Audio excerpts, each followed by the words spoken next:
और अब आपको लेकर चलते हैं कांग्रेस प्रवक्ता रणदीप सुरजेवाला की प्रेस कॉन्फ्रेंस में। की जिंदगी को खतरे में डाल रही है मोदी सरकार।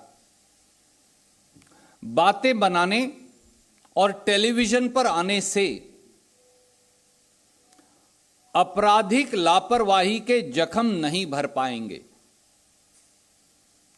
मेरी बात शुरू करते हुए मैं ये जरूर कहूंगा कि भारतीय राष्ट्रीय कांग्रेस देश के डॉक्टर साहिबान, nurses, paramedics, health workers, frontline workers, corona warriors, हम उनके शुक्रगुजार हैं जिन्होंने अपनी जान हथेली पर रखकर इस देश के लोगों की वैक्सीनेशन में अग्रणी योगदान दिया। वो साधुवाद के पात्र हैं।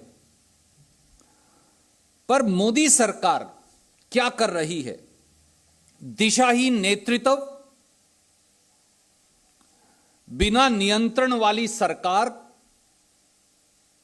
दृष्टि और सोच की भयंकर कमी, केवल हेडलाइन मैनेजमेंट, स्टंटबाजी और इवेंटबाजी, यहां तक मोदी सरकार सीमित हो गई है। मोदी सरकार ने, Modi government has failed India.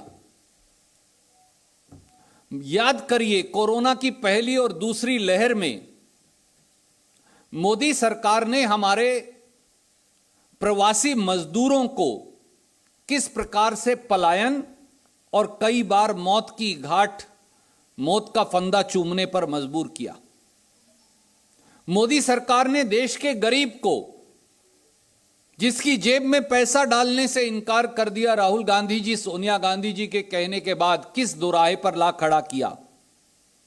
Modi सरकार ने लघु और छोटे उद्योगों को विनाश के रास्ते पर धक्का दे दिया। मोदी सरकार ने अर्थव्यवस्था को गर्त के अंदर झोंक दिया। और मोदी सरकार की आपराधिक लापरवाही से ये सब निष्पक्ष एजेंसियां कहती हैं कि कोरोना की दूसरी लहर में 40 लाख के करीब भारतीय जो हैं वो मौत के शिकार हुए।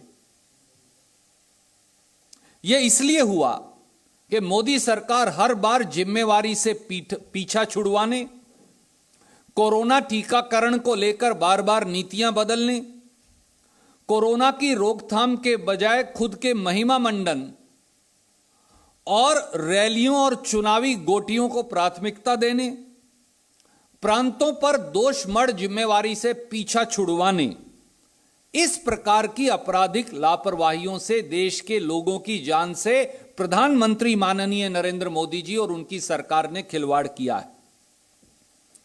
कोरोना की संभावित तीसरी लहर की आहट से ठीक पहले एक बार फिर मोदी सरकार देशवासियों की जान जोखिम में डालने चली है। Presenting B News app available on Google Play and App Store. Download it now.